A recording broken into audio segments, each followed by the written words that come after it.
Hello children, আমরা পড়ছিলাম বিপরীতার্থক শব্দ। বিপরীতার্থক শব্দতে তোমরা অলরেডি পড়ে ফেলেছ বিপরীতার্থক শব্দ কাকে বলে এবং বিপরীতার্থক শব্দ নিয়মাবলী, অর্থাৎ আমরা কিভাবে বিপরীতার্থক শব্দ তৈরি করব। আজকে আমরা বিপরীতার্থক শব্দ দিয়ে কিছু বাক্য রচনা পড়ব এবং তার সঙ্গে একই সাথে পড়ব বাক্যে বিপরীত শব্দের পাশাপাশি প্রকাশ বা ব্যবহার। সেটা পড়ার আগে আমরা কিন্তু আজকে একটু আগের দিন যে বিপরীত শব্দটা পড়েছিলাম সেটুকুলোকে আরেকবার জাস্ট রিভিশন করে নেব।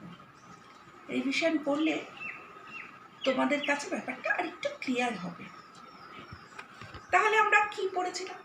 প্রথমত পড়েছিলাম বিপরীত শব্দ বা বিপরীতার্থক শব্দ কাকে বলে।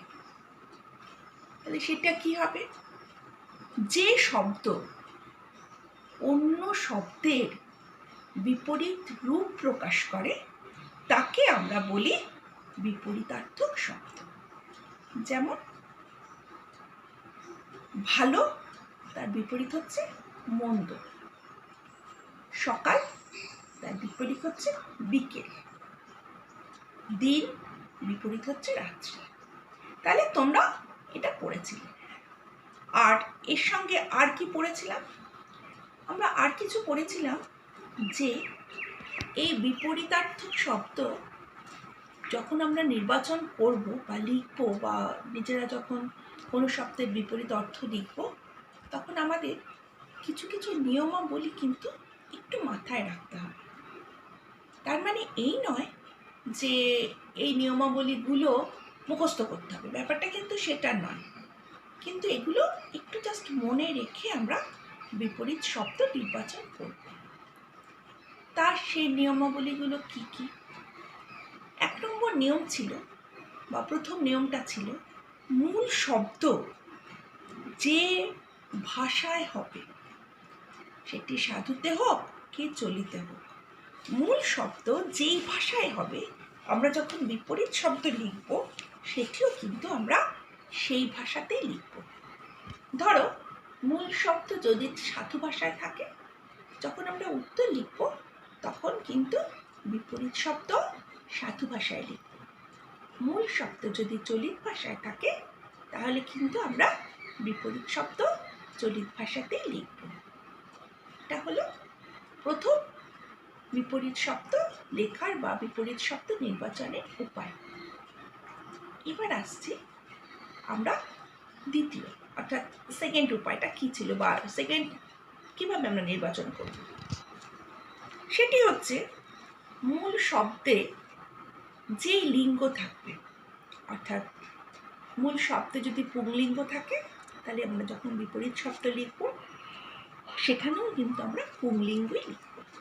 আবার মূল শব্দে যদি স্ত্রীলিঙ্গ থাকে বিপরীত শব্দতে আমরা স্ত্রীলিঙ্গই লিখব। যেমন ধরো মূল শব্দে যদি অগ্রজ থাকে আমরা বিপরীত শব্দে লিখব অনুজ। মূল শব্দে যদি অগ্রজা থাকে তাহলে আমরা বিপরীত শব্দে লিখব অনুজা। ঠিক আছে? তাহলে এইভাবেই কিন্তু আমরা যে লিঙ্গে থাকবে সেই লিঙ্গতেই কিন্তু বিপরীত শব্দটা করব বেশিরভাগ ক্ষেত্রে। এক্ষেত্রে কিন্তু কিছু কিছু ব্যতিক্রমও আছে। যেমন রাজা এর বিপরীত শব্দে অনেকেই কিন্তু রানী লেখে, মানে মূল শব্দ পুংলিঙ্গ কিন্তু সেখানে কিন্তু স্ত্রীলিঙ্গ চলে আসছে। রাজার সাথে রানী লিখলে কিন্তু রাজার বিপরীত রানীতে এটা লিঙ্গান্তর হয়ে গেল। অনেকে লেখে, অনেক ক্ষেত্রে কারেক্ট দেওয়া হলেও রাজার বিপরীত কিন্তু রানী নয়, রাজার বিপরীত হচ্ছে প্রজা। সুতরাং বুঝতে পারছ, মূল শব্দটি যাতে থাকবে বিপরীত শব্দ কিন্তু সেই ভাষায় এবং সেই লিঙ্গতেই লিখতে হবে। এটা হলো 2 নম্বর পয়েন্ট। এবার আমরা আসবো নম্বর পয়েন্ট। 3 নম্বর পয়েন্ট ছিল মূল শব্দটি বিশেষ্য, বিশেষণ বা যে ক্রিয়াপদের হবে, বিপরীত শব্দটিও কিন্তু বিশেষ্য, বিশেষণ বা সেই ক্রিয়াপদেরই হতে হবে। যেমন ধরো কোনো একটা তোমাদের বিপরীত শব্দ দিল হাসি। হাসি মানে হাসছে, এটা একটা ক্রিয়াপদ। তার বিপরীত শব্দ আমরা কি লিখবো? কিন্তু কাঁদি। হাসির বিপরীতে আমরা কিন্তু কাদা লিখব না। কাঁদা লিখলে কিন্তু সেটা ঠিক নয়। হাসি, কাঁদি। এবার যদি ধরো কোনো বিপরীত শব্দ আছে অমৃত, এটা একটা বিশেষ্য, তার বিপরীত লিখবো আমরা করল, অর্থাৎ সেটিও কিন্তু বিশেষ্যতেই লিখতে হবে। তাহলে আমরা কি পেলাম? যে বিপরীত শব্দের ক্ষেত্রে তাহলে আরেকটা কি দেখলাম আমরা? বিপরীত শব্দটি বিশেষ্য, বিশেষণ বা ক্রিয়া যাতেই থাকুক না কেন, যখন নাকি আমরা মূল শব্দ যাতে থাকবে, যখন আমরা বিপরীত শব্দ নির্বাচন করব, তখনও কিন্তু আমরা সেই শব্দতেই লিখব। অর্থাৎ তা বিশেষ্য হলে বিশেষ্য, বিশেষণ হলে বিশেষণ, ক্রিয়া হলে ক্রিয়া। এরপর আরেকটাও আছে যেটা খুব ইম্পর্টেন্ট ব্যাপার। ধরো সর্বনাম বা অব্যয়, এক্ষেত্রে কি হবে? অ্যাকচুয়ালি বিপরীত শব্দ সাধারণত আমরা বিশেষ্য, বিশেষণ এবং ক্রিয়াপদেই কিন্তু বেশি ব্যবহার করি, কিন্তু সর্বনাম এবং অব্যয় পদও কিন্তু কিছু কম বেশি বিপরীত শব্দ আমরা ব্যবহার করি। আমি কিছু উদাহরণ দিই তোমাদের, তাহলে তোমাদের কাছে ব্যাপারটা একটু ক্লিয়ার হবে। যেমন ধরো সর্বনাম পদের ক্ষেত্রে, ধরো কোনো একটা বাক্যেতে রয়েছে এই ছেলেটি, এটাকে যদি আমরা বিপরীত শব্দ করি, তাহলে এই ছেলেটির বিপরীত শব্দ কি হবে? এই মেয়েটি? না, এই ছেলেটির বিপরীত শব্দ হবে এই ছেলেটি, ওই ছেলেটি। তাহলে বুঝতে পারছো সর্বনামের ক্ষেত্রেও কিন্তু বিপরীত শব্দটা এইভাবেই হচ্ছে। ধরো আরেকটা উদাহরণ দিই। সাপোজ ধরো বলা হলো এটি চামেলির বই। ধরো যদি এটা হয়, এই লাইনটাকে যদি বিপরীতভাবে তোমাদের বলতে বলা হয়, তাহলে কি বলবো? এটি চামেলির বই হলে তার বিপরীতে কি লিখবো? তোমার সর্বনাম পদের ক্ষেত্রে ওটি চামেলির বই। বুঝতে পেরেছো? এইভাবে সর্বনাম পদের ক্ষেত্রেও কিন্তু আমরা মাঝে মাঝে বিপরীত শব্দ ব্যবহৃত হয়, তবে যেরকম বিশেষ্য, বিশেষণ বা ক্রিয়ার ক্ষেত্রে ব্যবহৃত হয়, সর্বনাম পদের ক্ষেত্রে কিন্তু এই ব্যবহারটা খুবই কম, তুলনামূলক কম। এবার আসছে অব্যয়ের ক্ষেত্রে। অব্যয় মানে তোমরা জানো অব্যয় কাকে বলে? লিঙ্গ বচন ভেদে যার কোনো ব্যয় নেই, লিঙ্গ বচন পুরুষ ভেদে যার কোনো ব্যয় নেই, অর্থাৎ যে একই রকম থাকে তাকে আমরা অব্যয় বলি। এবার এই অব্যয়ের ক্ষেত্রে ধরো একটা বাক্য আমরা লিখলাম, বাহ কি সুন্দর, সেটাকে বিপরীত করতে বলি। আমরা কি লিখবো বাহ কি কুৎসিত? না, ইস কি কুৎসিত। তাহলে এখানে বাহ জায়গায় ইস কি কুৎসিত। এটা কিন্তু শুধু যে সুন্দরটা কুৎসিত হলো তা নয়, বাহটাও ইস হয়ে গেল।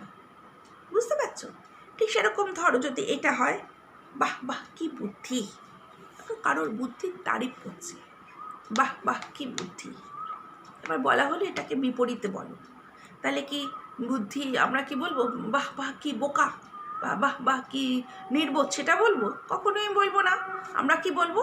বাহ বাহ কি বুদ্ধির পাশে ছি ছি কি নির্বোধ বা ছি ছি কি বোকা। তাহলে এইভাবে আমরা বিপরীত শব্দগুলি সঠিকভাবে নির্বাচন করতে পারি। তাহলে বিপরীত শব্দ নির্বাচনের ক্ষেত্রে আমরা কি দেখছি? এর কিছু নিয়মাবলী কিন্তু আছে, তবে তোমরা যখন পড়বে এই নিয়মাবলীগুলো একটু মাথায় রেখে পড়বে। তার মানে এই নয় যে এই নিয়মাবলীগুলোর ওপরেই কিন্তু পরীক্ষায় প্রশ্ন আসবে বা এগুলোর একটা খুব মানে ঝরঝরে মুখস্থ করতে হবে, তা নয়, জাস্ট একটা মাথায় রাখবে। আচ্ছা, আজকে আমরা একটু অন্যরকম জিনিস পড়বো বিপরীত শব্দ থেকে। কি পড়বো? না, আজকে আমরা পড়বো, দেখো আমি লিখেছি বাক্যে বিপরীত শব্দের পাশাপাশি প্রয়োগ। আজকে পড়ব বাক্যে বিপরীত শব্দের পাশাপাশি প্রয়োগ। আগের দিন বাক্যে বিপরীত শব্দের পাশাপাশি প্রয়োগ সম্বন্ধে আমি তোমাদের একটু ইন্ট্রোডাকশন দিয়েছিলাম। আজকে আমি তোমাদের এখানে কিছু বিপরীত শব্দের পাশাপাশি প্রয়োগের লিখে দিয়েছি। তোমরা এগুলিকে লিখে নেবে এবং এর সঙ্গে যে বাক্য হয় তার প্রত্যেকটি বাক্য আমি তোমাদেরকে আলোচনা করে দেব। আচ্ছা, যেমন আমি একটু এগুলো পড়ে দিই, একটু দেখো। প্রথমটা কি আছে? 1 নম্বর, অন্তর বাহির। অন্তর এর বিপরীত শব্দ হচ্ছে বাহির। 2 নম্বর, অধম উত্তম। 3 নম্বর, ইহকাল পরকাল। ইহকালের বিপরীত হচ্ছে পরকাল। 4 নম্বর, উদয় অস্ত। উদয় এর বিপরীত হচ্ছে অস্ত। 5 নম্বর, উচ্চ নীচ। উচ্চ এর বিপরীত হচ্ছে নীচ।